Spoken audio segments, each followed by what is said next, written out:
जय माता दी माँ। इस दरबार से तुम्हारा क्या काम बना बेटा? माँ मेरे बेटे ने नौकरी मिल गई और मेरी बेटी ने नौकरी मिल गई। जो संकट था माँ वो संकट खत्म हो गया। हो चुका संकट। कितने दिन हुए बेटा तेना दरबार में जुड़ी ने?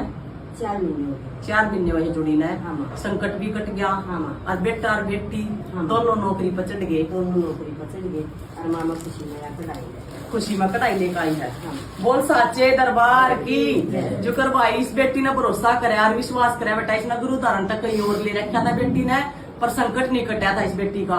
और इस दरबार पर जोड़ी ना भाई 4 महीने हुए हैं। इस बेटी का संकट भी कटा। हर बेटा और बेटी नौकरी पर चढ़ गए भाई।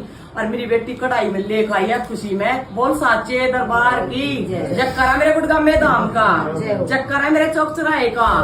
भाई मेरी ठाडी सी बैठी है दरबार में। सब बेटिया के निवा काम बढ़वा निवा कढ़ाई लेती जाओ है। बोल साचे दरबार की।